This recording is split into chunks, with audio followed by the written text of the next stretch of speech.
Video kali ini gue akan membagikan skema box NTX 23XX15 yang dikhususkan untuk transducer speaker ACR dengan tipe 15600 Black Series. Jadi maksud 23XX15 di sini adalah dalam satu video ini gue akan menyajikan 4 mode skema sekaligus, baik itu mode 2-way, 2-way double woofer, 3-way, dan 3-way varian lainnya. Sementara ACR 15600 Black Series ini maksudnya adalah skema ini bisa digunakan baik itu untuk ACR 15600 Black biasa maupun ACR 15600 Plus Black untuk mempersingkat waktu dan agar videonya ini nggak terlalu membosankan. Spesifikasi teknis dan TS parameternya di sini kita lewatkan, karena masing-masing speaker ini udah dibahas secara rinci, dan untuk link masing-masingnya nanti akan gue selipin pada kolom deskripsi videonya aja. Jadi sekarang kita masuk aja ke rincian semuanya.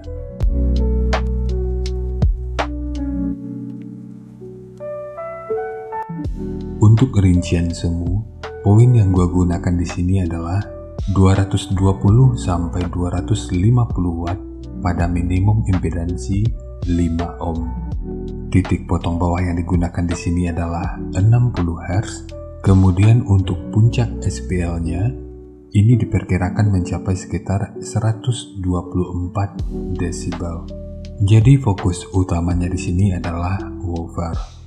Ini akan dijadikan acuan satu-satunya yang akan menjadi referensi utama dari keempat skema yang ada. Itulah kenapa keempat skema ini gua bahas dalam satu video. Sementara untuk rincian semu dari mid dan high di sini kita abaikan. Jadi nanti silakan ditambahkan aja daya yang sesuai dengan komponen yang akan digunakan. Dan untuk output akhir, selain kualitas bahan, kualitas crossover pasir yang digunakan tentu juga sangat memiliki peran. Jadi tentu jangan asal pilih crossover agar output akhirnya itu nggak mengecewakan. Karena kualitas komponen yang digunakan dalam rangkaian crossover pasif tentu juga akan sangat menentukan. Sebelum melanjutkan, harap baca deskripsi video karena ada beberapa informasi tambahan terkait bahasan yang ada pada video ini.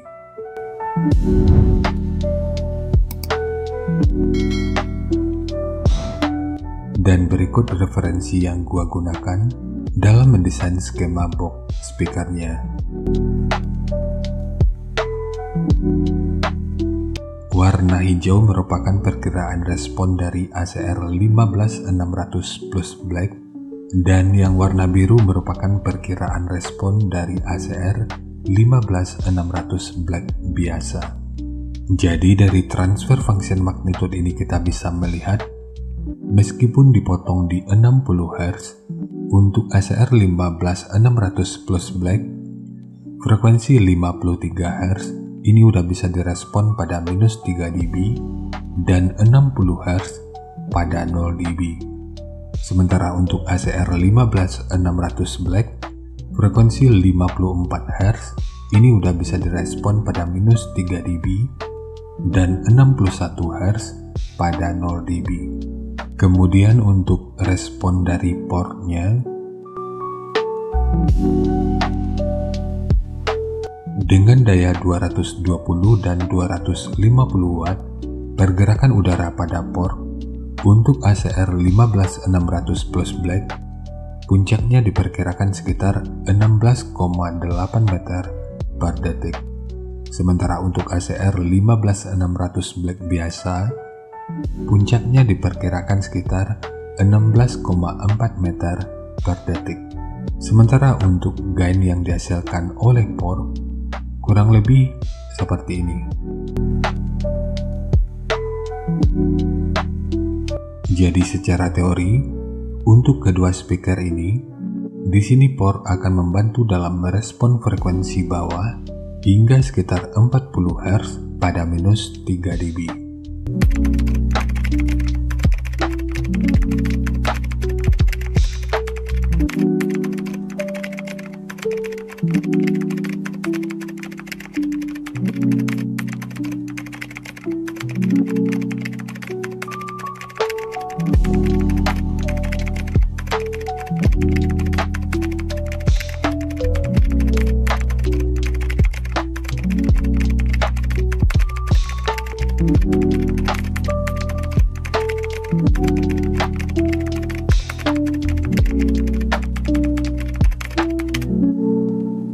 Sekarang langsung kita bahas aja skemanya.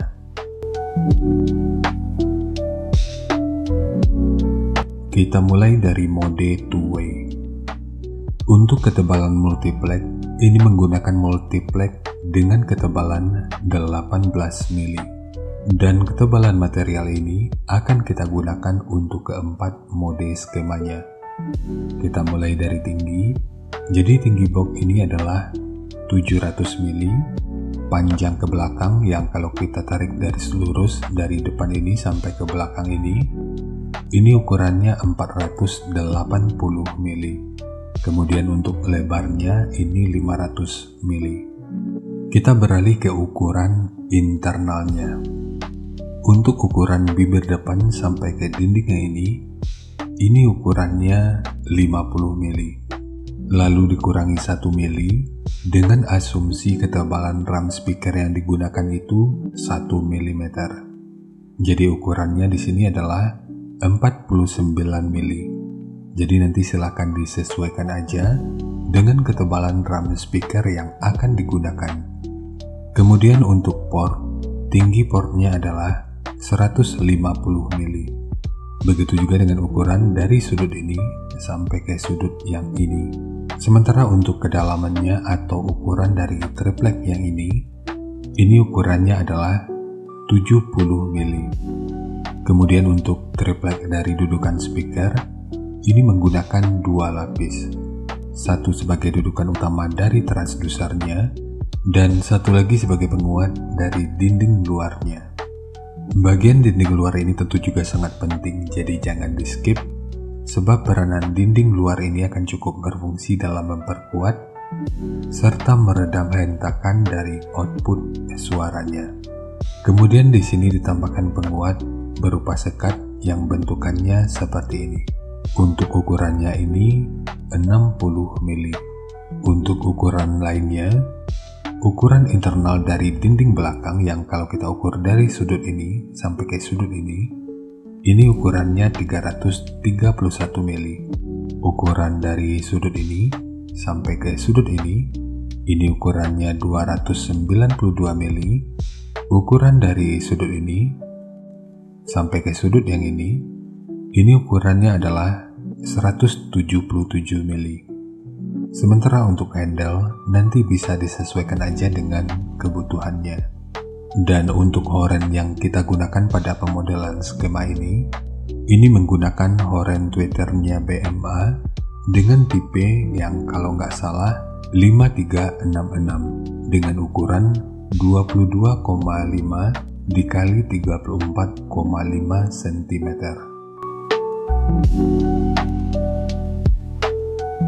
Sekarang kita beralih ke skema mode three-way. Untuk tinggi, jadi tinggi box ini adalah 880 mili. Panjang ke belakang yang kalau kita tarik garis lurus mulai dari bibir depan sampai ke dinding belakangnya, ini ukurannya 640 mili. Kemudian untuk lebar, ini 500 mili. Kita beralih ke ukuran internalnya. Untuk poin ini dan port, ini kita skip, karena ukurannya tentu sama dengan skema sebelumnya. Jadi di sini kita fokus ke ukuran yang lainnya aja. Untuk ukuran internal dari dinding belakangnya, yang kalau kita ukur dari sudut ini sampai ke sudut ini ukurannya 329 mili. Ukuran dari sudut ini sampai ke sudut ini ukurannya 198 mili. Ukuran dari sudut ini sampai ke sudut ini ukurannya 429 mili. Untuk mid, ini menggunakan mode vakum dengan asumsi ini menggunakan speaker 10 inci. Untuk tinggi internalnya, ini 340 mili. Sementara untuk ukuran dalamnya, yang kalau kita ukur dari sudut ini sampai ke sudut ini ukurannya 240 mili. Dengan tinggi internal seperti ini, tentu aja ini bisa memuat mid hingga ukuran 12 inci. Jadi nanti tinggal disesuaikan aja dengan kebutuhannya. Kemudian di sini ditambahkan triplek yang berfungsi dalam mengoptimalkan respon dari frekuensi mid-nya. Jadi untuk pemasangan speaker middle, ini tetap dari bagian depan. Namun jika lu ingin nyoba pasang dari bagian belakang ini, silakan aja, nanti boleh di custom sesuai kebutuhannya. Lalu di depan ini ditambahkan wadah untuk horn dari tweeternya. Kita lanjut ke mode two-way double woofer. Untuk tinggi box ini adalah 1200 mili. Panjang ke belakang yang kalau kita tarik garis lurus dari depan ini sampai ke dinding belakangnya, ini ukurannya 640 mili. Kemudian untuk lebarnya 500 mili. Kita beralih ke ukuran internalnya. Sama seperti sebelumnya, untuk space depan dengan portnya, ini kita skip karena ukurannya tentu aja masih sama. Jadi sekarang kita fokus ke ukuran yang lainnya aja. Jadi untuk ukuran internal dinding belakang yang kalau kita ukur dari sudut ini sampai ke sudut ini ukurannya 329 mili. Ukuran dari sudut ini sampai ke sudut ini 198 mili. Ukuran dari sudut ini sampai ke sudut ini ukurannya 429 mili. Jadi ya sama persis dengan skema sebelumnya. Dan yang pasti, meskipun ini di double, untuk ruang resonansinya, ini tetap dipisah. Meskipun ini dirasa lebih boros bahan, tapi untuk kerugian, kita hanya akan rugi di bagian ini dan ini aja. Namun untuk positifnya, ini tentu akan jauh lebih stabil dan lebih terkontrol. Dan untuk horn yang kita gunakan di sini, ini menggunakan horn dengan mode JBL dengan ukuran 30,2 dikali 16,2 cm. Kita tutup dengan mode three-way yang lainnya. Ini merupakan versi awal yang lebih boros bahan. Sementara untuk versi yang udah dibahas sebelumnya, itu merupakan mode penyempurnaan dari skema ini. Namun tentu aja, untuk setiap desain, itu tentu ada nilai plus dan minusnya. Awalnya skema ini ingin gua buang dan lewatkan aja. Namun setelah dipikir-pikir, sayang juga kalau ini dibuang, jadinya ya mending gua selipin aja. Jadi untuk tinggi box ini adalah 1100 mili. Panjang ke belakang yang kalau kita tarik garis lurus dari bibir depan ini sampai ke dinding belakangnya, ini ukurannya 640 mili. Kemudian untuk lebarnya, ini 500 mili. Jadi untuk ukuran internal utamanya ini tentu masih sama dengan skema-skema sebelumnya. Dan sekali lagi, ini tentu aja bisa memuat mid hingga ukuran 12 inci. Jadi nanti tinggal disesuaikan aja dengan kebutuhannya. Kemudian di sini ditambahkan triplek yang berfungsi sebagai horn dari midnya. Jadi untuk pemasangan mid, ini masih memungkinkan untuk memasang dari bagian depan. Atau jika lu ingin mencoba pasang mid dari bagian belakang, juga boleh dicoba. Jadi nanti silahkan di custom aja sesuai kebutuhannya. Untuk horn yang digunakan pada pemodelan skema kali ini menggunakan horn mode JBL dengan ukuran 30,2 dikali 16,2 cm. Jadi terlihat jelas kalau 3 skema terakhir ini merupakan pengembangan dari salah satu ukurannya. Sementara untuk mode two-way dari awal itu memang sedikit berbeda. Jadi nanti silahkan dikreasikan aja sesuai selera dan kebutuhannya. Namun poin yang paling penting di sini sekali lagi ada pada poin woofernya. Dan kunci akhir dari output suaranya itu ada pada kualitas komponen yang digunakan pada crossover pasif yang akan digunakan. Jadi segitu aja untuk skema dari box NTX 23XX15 khususnya untuk transducer speaker ACR 15600 Black Series. Jika nanti lu punya link review dan video check soundnya, silahkan bagikan aja pada kolom komentar agar bisa dijadikan referensi juga buat teman-teman yang lainnya. Terima kasih untuk lu yang udah nonton sampai detik ini. Bagaimana tanggapannya atas bahasan kita kali ini? Sampaikan aja pada kolom komentar biar kita sama-sama bisa belajar agar lebih baik lagi. Dan seperti biasa, jika lu suka dengan bahasannya, silahkan like dan share aja videonya ke teman-teman lain yang sekiranya juga suka dengan topik yang sama. Untuk lu yang udah berlangganan, terima kasih banyak atas dukungannya. Dan untuk lu yang belum berlangganan, jika berkenan bantu subscribe-nya. Dan jangan lupa untuk membaca kolom deskripsi dan kunjungi juga tab komunitas untuk mendapatkan informasi dan update terbaru. Jadi segitu aja, dan kita ketemu lagi pada video yang lainnya.